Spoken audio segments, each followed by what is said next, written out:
Hi guys, welcome back to another episode of Are You Listening with Abigail. Really quickly, just to start this, I am going to start the episode with something I say a tiny little bit different, just something a tiny bit different. Throughout the last few weeks of having this podcast, starting my TikTok, things like that, I have had some really exciting opportunities already arise. One of them being that I now have got a discount code for my favourite drinks, well, brand, but drinks especially, in the whole world. Anyone who is not watching the visuals, if you have heard of Trip, they are the CBD infused drinks, and as in last week's episode, you know that I don't drink as much anymore, and genuinely these give me the same kind of feeling, not as being drunk, but as in enjoying a drink as you would say an alcoholic drink. This is like a cocktail in a can, but so delicious, no alcohol. It has got, I don't know how much CBD in it, but it has got CBD in it, this one. Some of them don't, some of them have got magnesium and stuff, but I have got a discount code and I wanted to share I'm really excited, sorry. I wanted to share it with you guys. It is Are You Listening Podcast, and that can save you money on your orders. Now, I am going to I'm actually going to make it a bit of a tradition. At the beginning of the episode, I open myself one of these, especially with CBD. It's nice, wind down, and yeah, before our chit chat. So, there's a bit of ASMR for you guys. And this is the raspberry orange blossom. My favourite is the elderflower one, but I thought I'd change it up a little bit. And they are so delicious. If you haven't tried them, then you need to get on them. Let me throw that on the side and we'll get into the episode. I wanted to talk about the idea of saving versus spending your money in your 20s and 30s.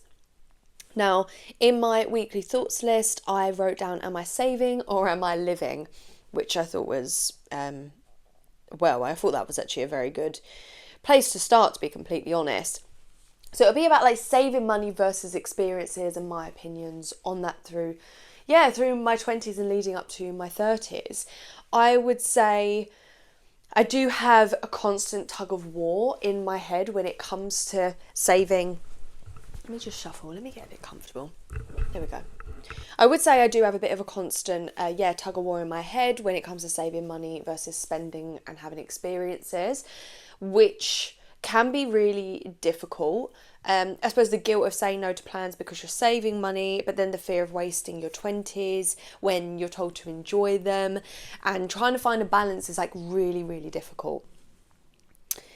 So, a little bit of backstory on myself, because I do think when it comes to talking about money, I actually do think it's very important to understand people's experiences growing up and things like that, because a lot of your perception of money, it basically does come from that.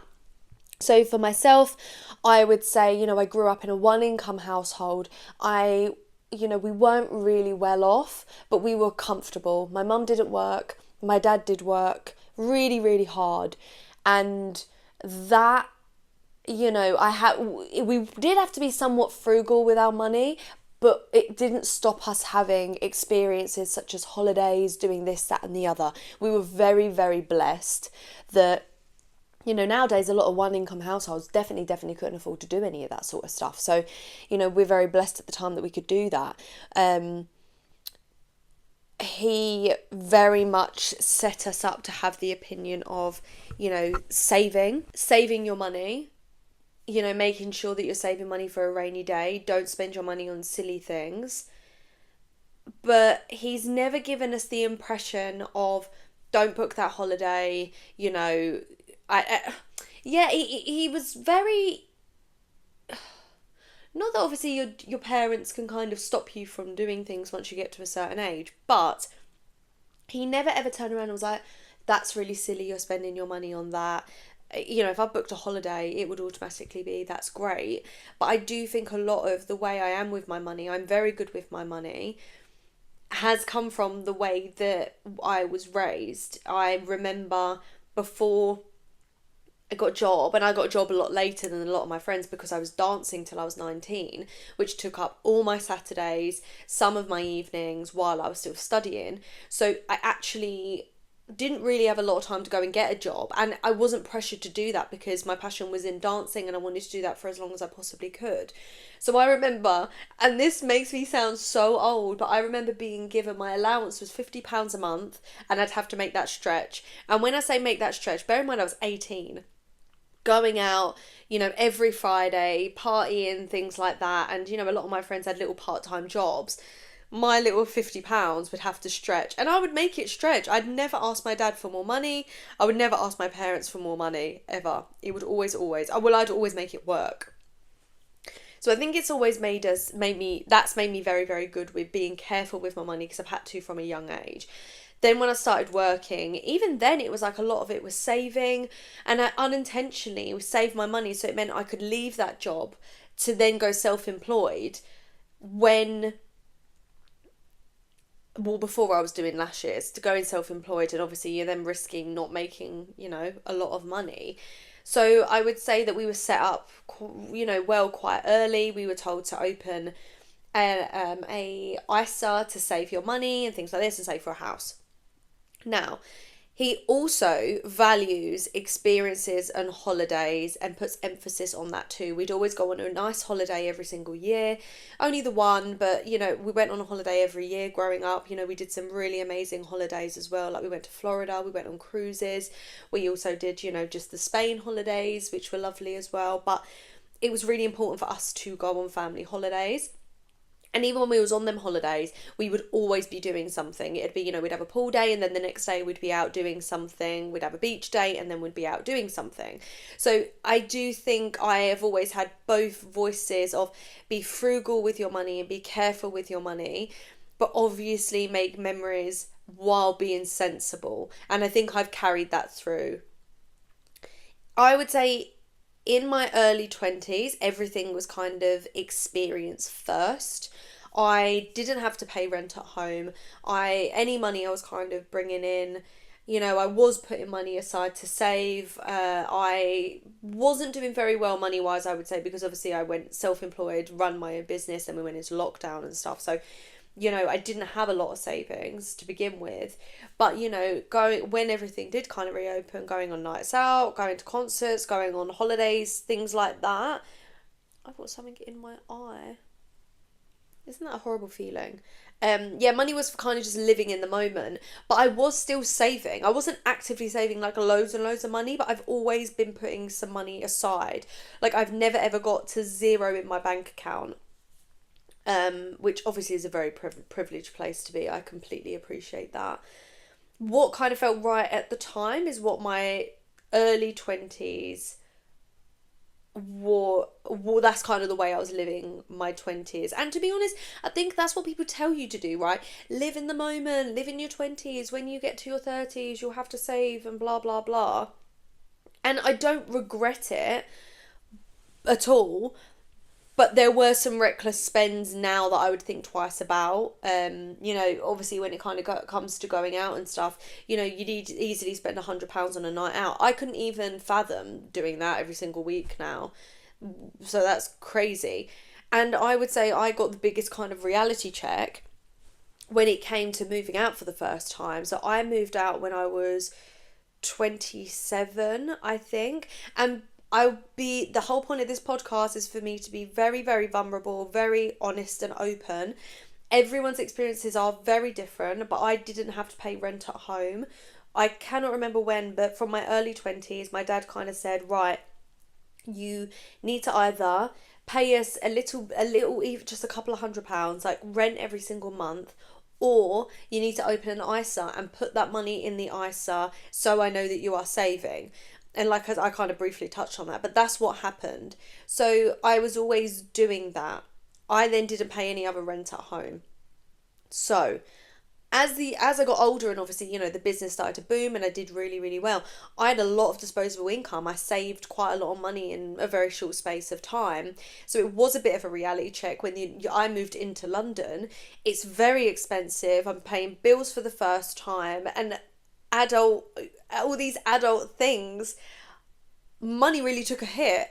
And it was like all of that extra disposable stuff was then going on my rent and bills. I had nothing left at the end of the month.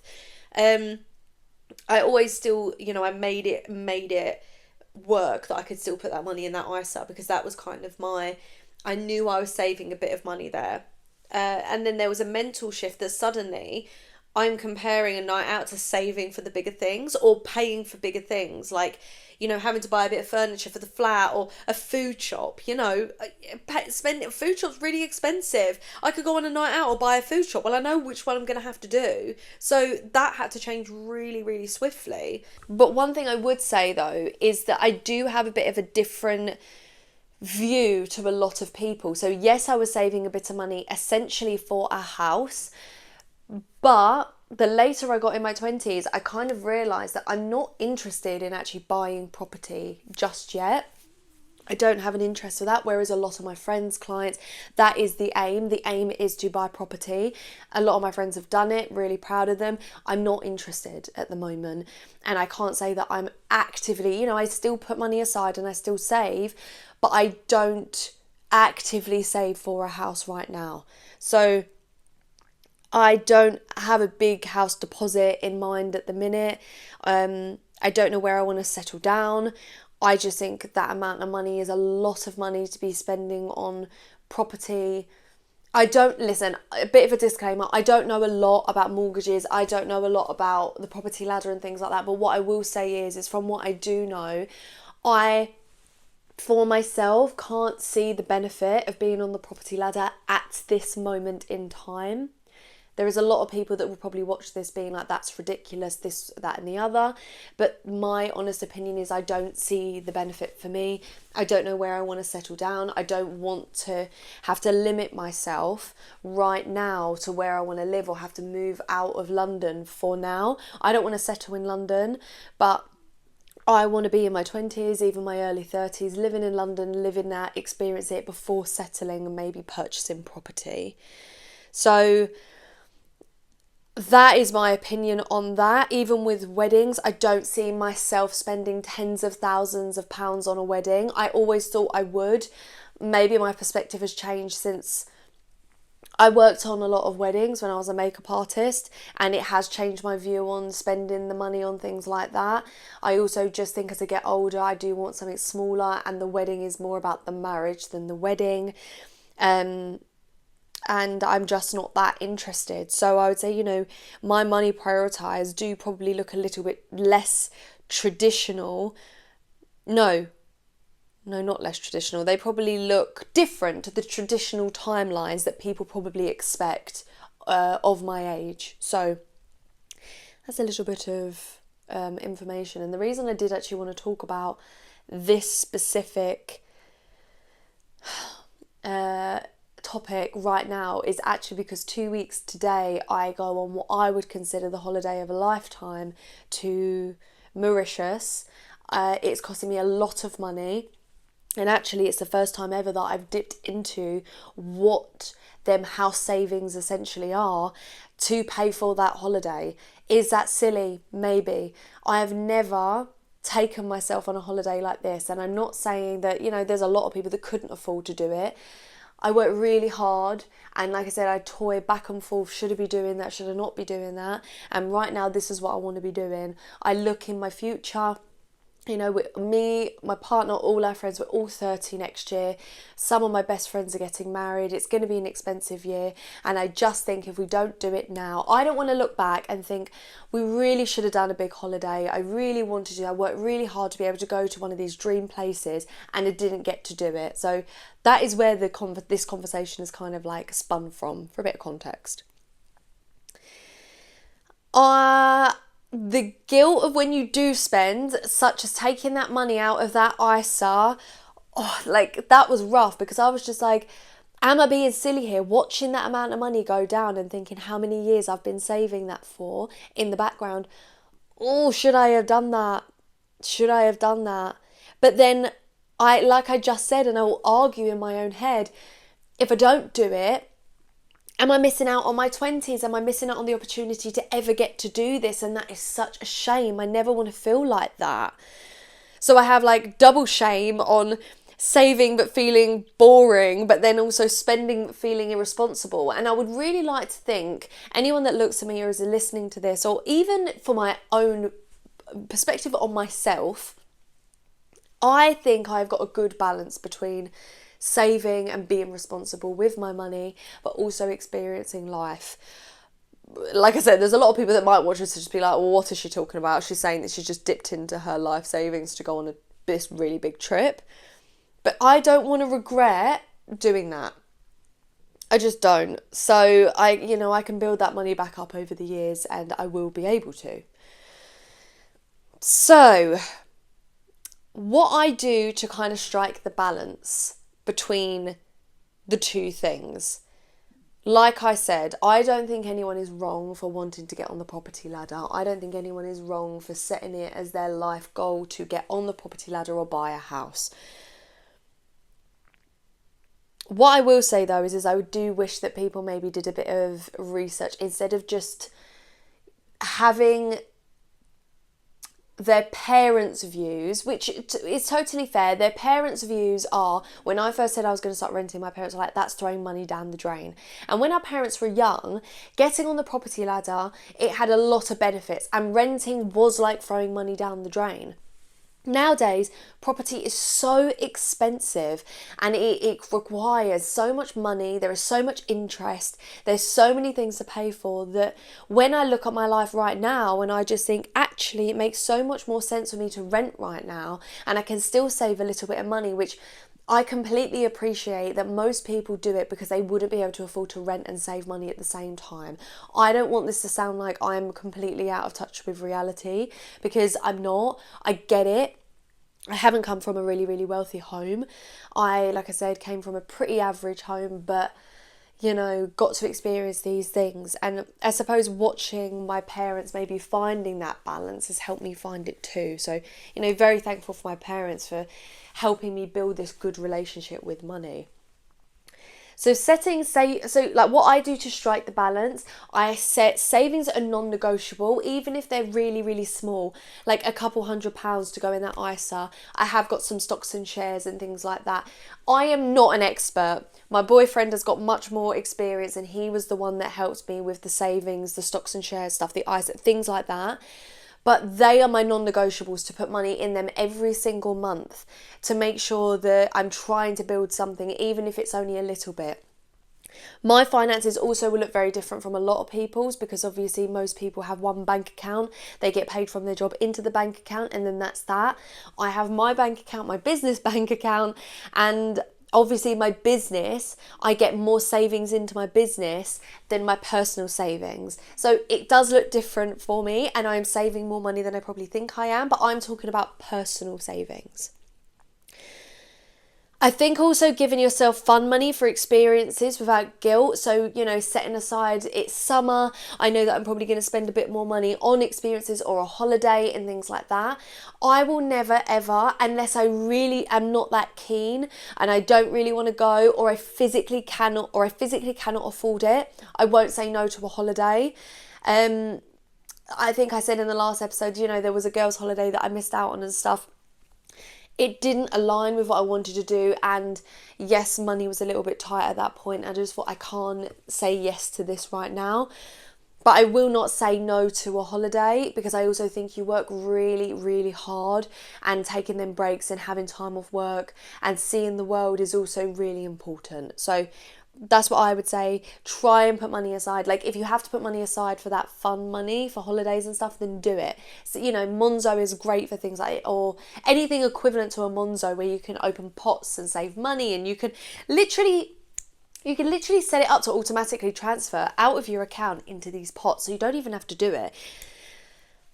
Also choosing what feels worth it and not saying yes to everything. I do think there is still a lot, some of my friends and things like that, they do feel bad when they have to say no to things.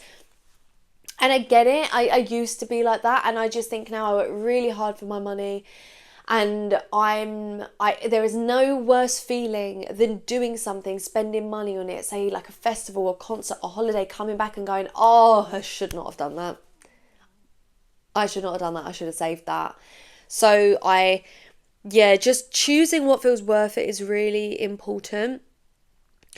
Your balance will always look different from other people. Obviously, if you've got a friend that's saving for a house or saving for a wedding or saving for a particular holiday, their savings and their money, what would the word be? Their money habits will look very different from someone who is not doing that or who is doing that. So you can't, you know, compare to what other people are doing, because everyone's priorities when it comes to money are very, very different. One thing I would also like to mention is that not every experience has to be expensive.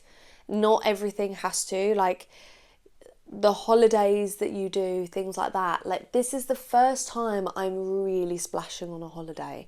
Normally, we'd spend almost the average amount on a holiday, get to go on maybe a few a year, things like that. And like I said, very privileged. We don't have kids and things like that right now. And that has been where our priorities lie. But some of the best memories that I have had don't include spending loads of money, going on big trips. You know, some of them are just like driving a day trip to the beach, you know, going on walks or having a night in and things like that. Not everything has to be really expensive. And it's not, well, I like to not think of it as saving versus experiences. Sometimes the two overlap, and it really is just having a realistic conversation with yourself and thinking which ones are worth it and which ones are not. That's what I think anyway. But there's no right way to choose what you do unless you are putting yourself in a position where you can't afford to buy things, you're racking up credit cards. Because that's one thing I will say is that, like, I don't and will never be someone to rack up a credit card. If I can't afford it and the money is not in my bank, I do actually try to live off a situation, live off of the feeling of, if I can't afford it twice, then I won't do it, because I just think you are probably pushing yourself to the limit. But in the same breath, I just think, like, I wouldn't be someone that would be racking up a credit card just to afford to do these things. I do think that you do have to be realistic about it. And this holiday that I'm doing, if I physically couldn't afford, like, if the money didn't exist somewhere twice, then I wouldn't be going. I wouldn't just be racking up a credit card for the sake of racking up a credit card, because that is going, at the end of the day, you'll experience whatever it is you're doing, you'll have a good time, and then you'll come back and you'll be presented with so much stress for the next for years. It could be years, and it's just not worth it. It's just not worth it. But my version of balance between the two would be having the freedom to enjoy my 20s without locking myself into a financial plan that I don't even want right now. Like, just because friends are buying houses, I've really had to sit with myself and be like, I don't want that right now. Me and my partner have multiple conversations about this, and luckily, you know, we agree long term what we kind of want when it comes to these big financial decisions and buying houses and things like that. So yeah, don't let other people trail you off to thinking, well, I should be doing that. And I actually wrote down a question just to kind of leave you guys thinking. You can comment it wherever you're listening to this. You could comment the answer and I would absolutely love to read them, but you can just ask yourself. I wrote down, what's one thing that you've spent your money on recently that you'll never regret, no matter the cost? Such as, I haven't been on my holiday yet, but right now it will be my holiday. And I just think holidays for me are really, really important. So yeah, I would absolutely love for everyone to comment where you're listening to this, whether that's on Spotify, you could comment. If it's on YouTube, you can comment. But yeah, that's a little bit of a short and sweet one, I suppose, but I kind of wanted to just it just felt relevant considering I'm going to be going away in 2 weeks, and it just felt like, while it was in my brain, let's get it out in the podcast. But Thank you so much for listening, wherever you are listening to this or watching this. If you are watching this on Spotify, please review, comment, share with anyone you think would enjoy this episode. If you are watching on YouTube, please like, comment, subscribe, all of them good things. And yeah, I will see you in the next one. As I say, I'm going to be going away in 2 weeks. I'm trying to plan ahead. The plan is to for an episode to still come out weekly, and I'm going to plan to do that. I would love to record one episode while I'm on holiday, just for a bit of change of scenery, and I suppose your headspace is different when you're on holiday. So I'm going to try and do that for you guys, but otherwise I will see you in next week's episode.